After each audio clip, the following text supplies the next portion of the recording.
Marguerite Durand. Allocution présentée lors de la réunion du 22 mai 1903, organisée par l'Union des étudiants républicains.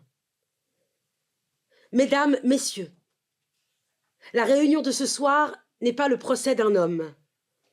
Si, dans l'esprit de ses organisateurs, elle eût dû être autre chose que le procès d'une institution défectueuse, ils ne m'auraient pas demandé de la présider, ma qualité de femme m'empêchant de donner à l'homme attaqué ce que la société mondaine appelle une réparation.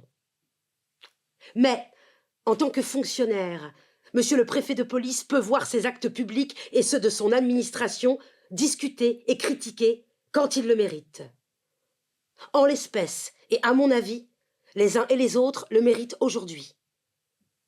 Je ne pense pas, en effet, que, depuis sa nomination comme préfet de police, M. Lépine ait beaucoup fait pour prouver qu'en ce qui concerne cette catégorie de créatures humaines que la misère, le vice même ont placé sous sa juridiction administrative, il soit à la hauteur du sentiment de justice, d'amélioration, de pitié qui anime à notre époque tous ceux qui pensent si justement que les pires criminels ne sont pas toujours les seuls responsables et que la société qui leur demande des comptes si sévères a bien souvent aussi quelque tort envers eux.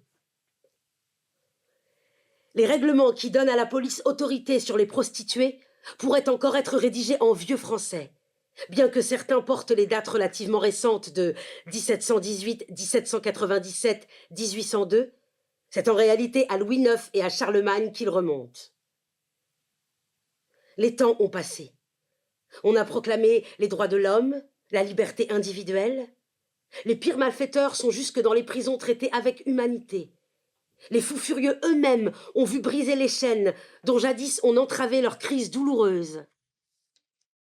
Partout, des dispensaires, des hôpitaux, des œuvres d'instruction essaient de guérir, de soulager, d'instruire. Une catégorie de femmes, on en compte 100 000 à Paris seulement, est punie de prison quand elle est malade, alors que l'homme atteint du même mal n'est passible d'aucune peine.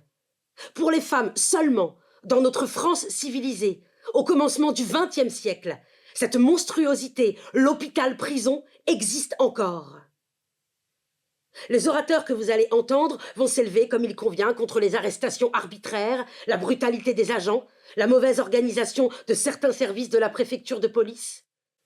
Pour réformer tout cela, il n'est point besoin du concours des femmes. En ces questions, comme en tant d'autres, vous avez, messieurs, le moyen de remédier au mal. Vous votez, vous faites les législateurs, et les législateurs, vous le savez, font les lois pour ceux qui font les législateurs. Nous, qui n'avons pas l'arme puissante sans laquelle on n'obtient rien aujourd'hui, le bulletin de vote, nous ne pouvons que saisir avec empressement toutes les occasions d'attirer l'attention sur la situation de nos sœurs, souvent plus malheureuses que coupables.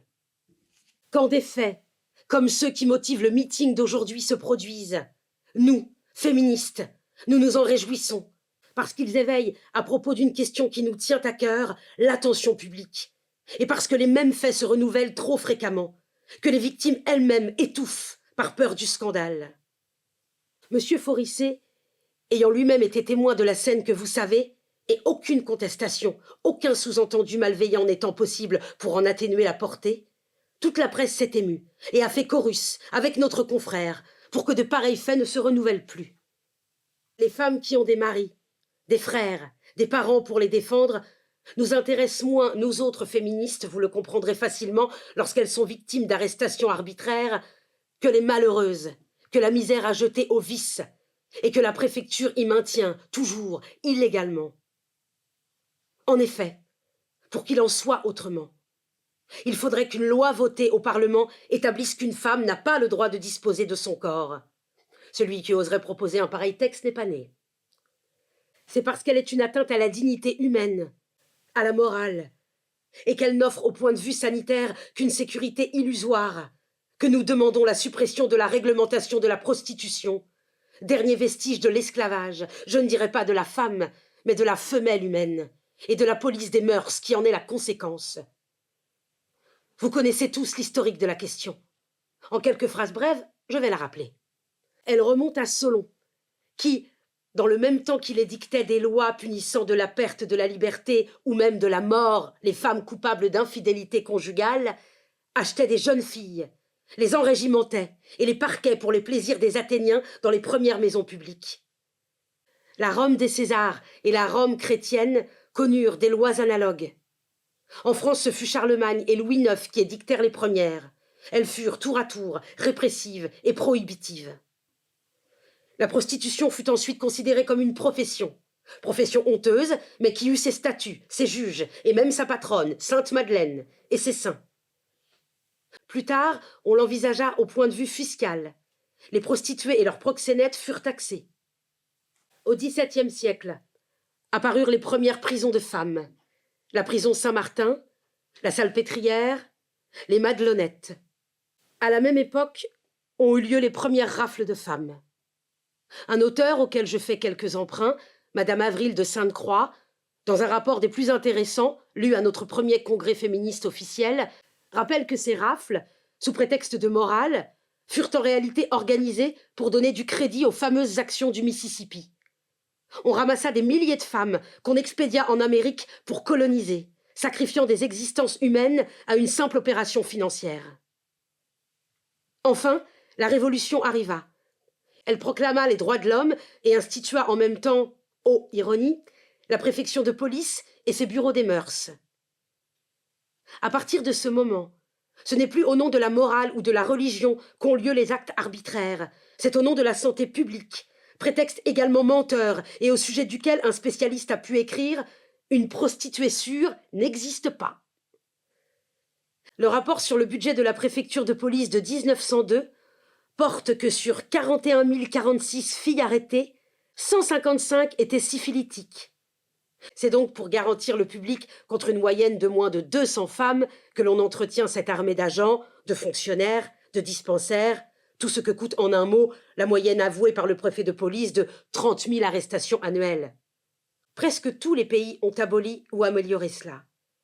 En France, seulement, jamais un représentant du peuple n'a osé se lever et demander à la Chambre la suppression de la réglementation. Et nous en sommes encore, nous, Françaises, à réclamer l'unité de morale pour les deux sexes.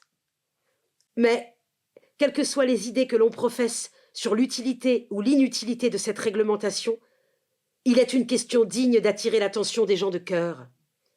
C'est celle des mineurs, mis en carte. Sans doute l'on dira qu'on n'inscrit plus de mineurs au-dessous de 18 ans, ces mots de mineurs et de mise en carte n'en sont pas moins choquants. Jamais la juridiction française n'a reconnu la légitimité de l'inscription des mineurs. Et le journal La Lanterne citait hier, fort justement, un arrêt de la Cour de cassation qui déclare qu'un prévenu d'attentat aux mœurs pour avoir habituellement facilité la débauche d'une jeune fille au-dessous de 21 ans ne peut être acquitté de ce délit par le motif que cette jeune fille était inscrite à la police. L'article 334 demeure dans son intégrité. Quiconque aura attenté aux mœurs en excitant, favorisant ou facilitant habituellement la débauche ou corruption de la jeunesse de l'un ou l'autre sexe au-dessous de 21 ans sera puni de 6 mois à 2 ans. Le préfet de police est passible de ces pénalités, ajoute mon confrère. Malgré cela, à l'heure actuelle, 1700 mineurs sont inscrits à la préfecture. Qu'en peut-on faire demande le préfet de police. Réponse, ce qu'on fait pour les gens n'ayant commis aucun délit. Les laisser aller et vivre à leur guise. Non sans avoir essayé de les moraliser, car les plus mauvais terrains peuvent s'amender, les plantes les plus tordues se redressent quand elles sont jeunes. L'œuvre qui entreprendrait pareille besogne est à créer. Elle est à créer, non pas sur les modèles de correction faits pour faire à tout jamais détester la vertu, mais il faudrait mettre en place des maisons de santé morale, où l'on tâcherait de rendre la vertu attrayante. Enfin, des mesures plus humaines s'imposent pour tant de malheureuses femmes placées par l'arbitraire en dehors de la société. Les féministes les appellent. Ceux qui ont proclamé les droits de l'homme peuvent-ils plus longtemps continuer à insulter ces admirables principes, base de la sécurité de tout citoyen dans une société policée? Tous les citoyens sont égaux devant la loi. Tout ce qui n'est pas défendu par la loi ne peut être empêché. La loi doit être la même pour tous, soit qu'elle protège, soit qu'elle punisse.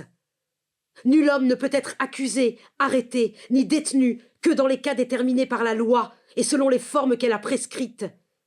Ceux qui sollicitent, expédient, exécutent des ordres arbitraires doivent être punis.